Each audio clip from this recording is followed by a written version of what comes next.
Greetings. I'm the author Mimi P. And yes, I want to grab your attention today. And I'm speaking to some men, but mostly women. And usually when I'm speaking, I'm hoping that men will hear it and join in. But this one, I am really focusing and know that I'm going to be hitting some sore spots with some women. There are women out there that their children trust them enough to come and say, Mommy, this happened to me. And it could be of their father or their stepdad, but this man is with you, living in the home with you and your children. And your son or daughter come and say, I am being mistreated. I'm being violated. They did this or that. Even though I'm saying I'm speaking to mostly women, because that's what the number shows, there are men as well. Where your son or daughter come and say, your wife or your girlfriend did this and that. Hear what I'm saying. When your child come to you with that news, or you walk in and see it, it is totally out of order. It's wrong, not just legally, but morally. How can you tell a child you love them and know that somebody is mistreating them? The thing about being afraid, this is an opportunity to teach your child how much you care, to walk through that fear. Pray and ask God to help you through it. It's not easy, but you should not stay in a home where a child is being molested or raped and you know it, and all you can say is, I was scared. I didn't know where to go. I'm saying today, and I say it in love, but knock down those excuses. You can call 911 and say, I need safety because I'm dealing in here, and hey, he or she may try to harm me or the child. And they'll take you somewhere. You don't want children's services to have to come in and take the child away because you neglect to do what you knew you needed to do because you wanted to stay in that relationship. You wanted to continue that lifestyle of having this and that, and you didn't know how you was going to make it. So you didn't want to have to be out there homeless and feeling scared and frightened. It's scary and frightening to that child. And then I'm going to say this to the community of people. The child isn't getting the safety at home. So they come and say something to you. And some of you do your best. You say, okay, go tell your mom. And you think, well, of course your mom will help you. Go tell her. They say, I told her, tell her again. But let's do the follow-up. Let's even tell a child, hey, let's have a code or something. But we got to ask some specific questions. When does this happen? When you told your mom, what did she say? And as a community, as a family, it is terrible that you're more concerned about the shame that may be coming to the family name than to keep a child safe. You want the child to remember all the good times. They remember all the bad times too, and the time you betrayed them. Isn't it sad that a child can't go home and feel safe? Or aunt or uncle or cousin won't say anything. And I'm going to tell you, even though a lot of you won't say nothing, don't want to get involved, you're going to run your mouth to other people. Somebody else in the family say, I'm not getting involved. You won't even pick up the phone to call Children's Services so that can be an investigation. I know Children's Services got a negative thing, ever since I ever heard of it. But there's people there. And then sometimes the child isn't being abused at the home. It may be that they go over relatives.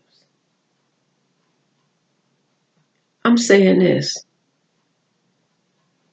No one as a parent or as a supportive parent, like an aunt, an uncle, a cousin, or somebody, should just say it's not our business, or just as a parent ignore it, saying, look, he makes the money or she makes the money, or I need a man, I need a woman, or this is what I went through, this is what happened. Where is the love? Where is the love? How can you tell a child, I do love you, but not keep them safe? How can you sit there with thoughts in your mind that something is not right, but you don't go investigate it? I know some people say, nah, he wouldn't do that to my son. He's not like that. We got a good relationship. She wouldn't do that. Women don't do that. The law proves evidence that it is true that they do. I'm asking you to be careful of your partner. Sometimes you find out he's been a great stepfather. And then years later, something happens and you find out he was a terrible stepfather or father or mother, touching their children. The ones that's the flesh and blood, the DNA say, hey, you're 99.999% the mother or the father. Yet you touched them inappropriately. And the child went for help and there was none. And then family members who find out about it talk quietly amongst themselves as husband and wife, as a couple or whatever, and don't say anything. Or if they do, they say it to other people. They don't bring it even to the attention if the parents aren't acknowledging, even if it's someone like a grandparent or whatever. It's a quiet secret that everybody knows. But yet you say you don't want to bring shame to the family when you have. And then what is the weight of shame versus a child's safety? If you love them, speak up for them. If you love them, be willing to say, hey, let me check into it. Even if the first thing is somebody say something, that's not happening in my house. What harm is it? Not for you to just ask your child that one day. Of course they see you upset and they scared. We have to train our mind to not dismiss what makes us uncomfortable. I want to encourage anyone that's going through that there are support groups. And then if there's not, sometimes you have to be the best support group to yourself. You don't have to tell people, hey, I left him because he was molesting my daughter or my son. There are women out there that leave men because they keep having affairs. But you won't leave him when he keep molesting your children. There are some of you who suspect that woman is doing something, but you think women don't do that. Most people are really familiar with Google. Google it. You can go down to the courthouse or somehow get online with court cases and see. They got them on TV.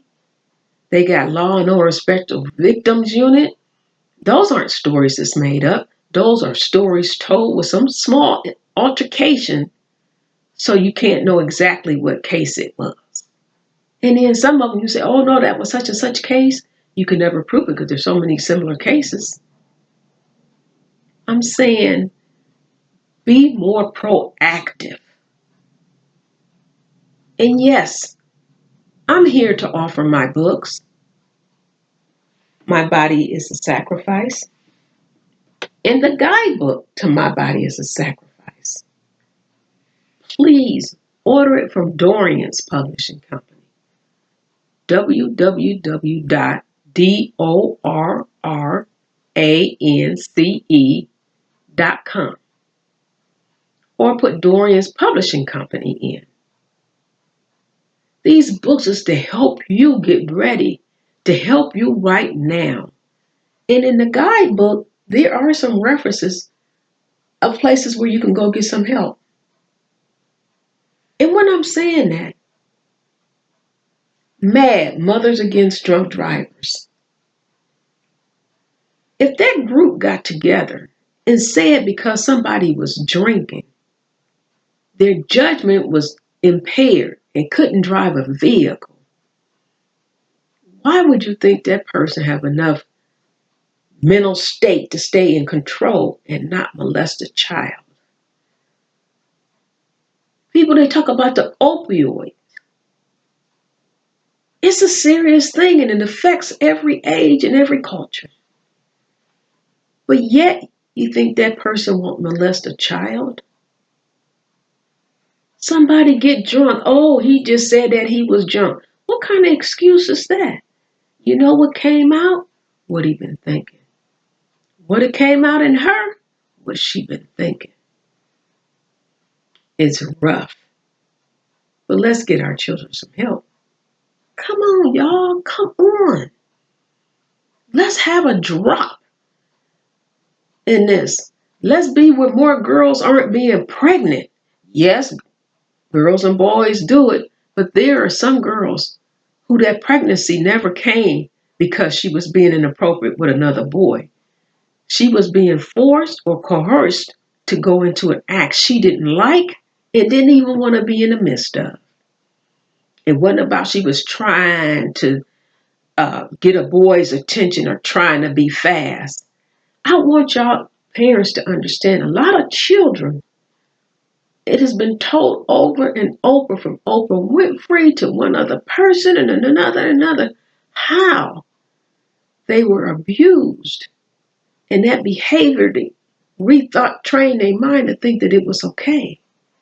Or some girls get pregnant and never want to say who the father is because they figure that's going to get them in more trouble too. Let's quit talking about our children being fast. If your daughter is fast, let's spend a little more time with your daughter. I know.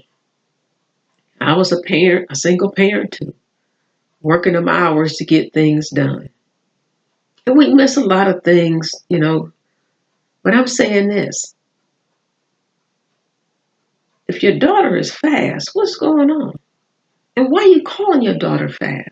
Instead of you calling her fast, that's an opportunity for you to give some bonding. Rethink of how you can be stronger influence on her. Show her the most important thing isn't trying to have a mate. Or show him it's not about getting another notch on your belt. Let it not be the main focus in a relationship. It's all about sex. What we watch on TV, you putting it in their mind. Why is it that you don't have parental control on your laptop and your phones and your TVs? Children are watching all of that yucky stuff. As an adult, you might like pornography, but once your children get into it, do you know what is feeding into the mind? In my body, the guide to my body is a sacrifice. It's talking in there. How a son is supposed to touch the father's wife. Hey, tell your son, look, man, don't be checking out my girl. That's off limits, even in your head. That's what we're trying to teach children. You got to understand it's in their heads. It's in their thoughts. We got to teach them the properness. The hey man, no, that's off boundaries. And help them put their things other in their mind to help them think about things other than that. Attraction is something that nobody can really take away other than God. But we got to teach boundaries. It should not be. So many people, they're calling and saying, take an issue and get it solved. What better place to start in the home? I listened to a program and they was talking about on Father's Day, and the fathers were saying, I can't see the child and the mother this and the mother that. All she wants is child support. I'm going to say it right here on this show. On Me Pete LLC. mothers, let the father see their children, even if it's in a secure place. Maybe they can go to the park and have time together, and you can stand off and don't interfere. I'm saying, men, even though that sound offensive to you, we got to start somewhere. Let the mother see that you want the bond. Y'all can go to court and issue the issue about money. Let that be a day of just thinking of the child, both of you. And fathers, when you have them, have a conversation. Don't let them see you always looking at the next woman. Or mother, don't let them see that you're bending over trying to catch the attention of a young man. And if somebody of the opposite sex come, you should show a boundary there too. To hey, this is me and my child time. A child seeing that or hearing that lets them know they are priority and that you care about their safety. I'm going to ask you to look on there and tap that like button, showing that you're in agreement and this is things that needs to be done. And also hit that notification bell so you'll know when another Mimi P LLC YouTube channel has came up. I'm saying start in the home. I hear about the male movement. I hear about the empowering the woman movement and all of that movement, and I'm watching and observing. I'm not hearing anybody in those saying, hey, let's take a day where it's only dedicated to the children.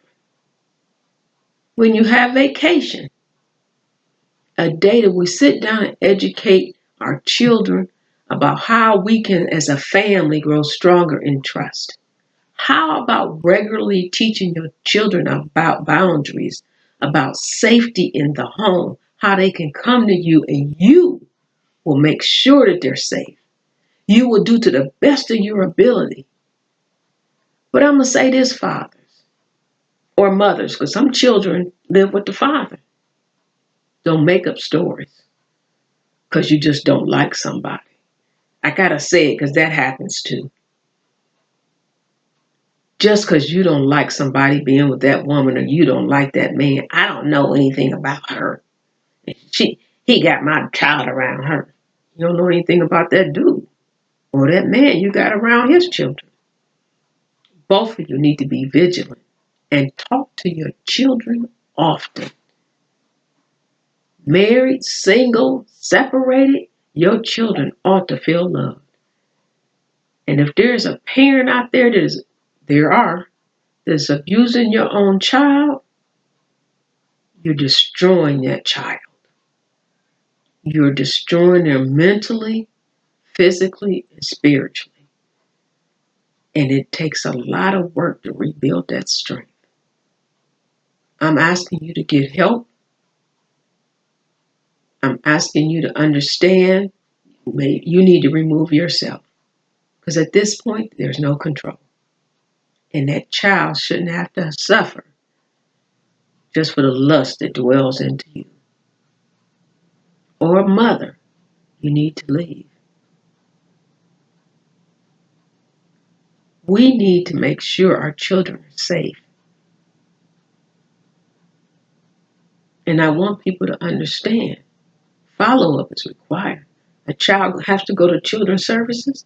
You should fight and make sure that you can have some kind of scheduled visitation where you're there. Because some children have been molested, pulled away from the home, put into children's services, and molested even there. I'm strong on this, and you'll keep hearing more. I'm not trying to embarrass or anybody unless that's what's needed to get y'all to understand. Let's make a drastic drop in over 60,000 children being reported cases of child molestation or sexual assault in the home. Let this next year be a drop. Let it be a rise in children who have actually experienced that, getting help and proper help. Open up. As much as you think it's quiet in the family secret, no, it's not. Everybody telling it.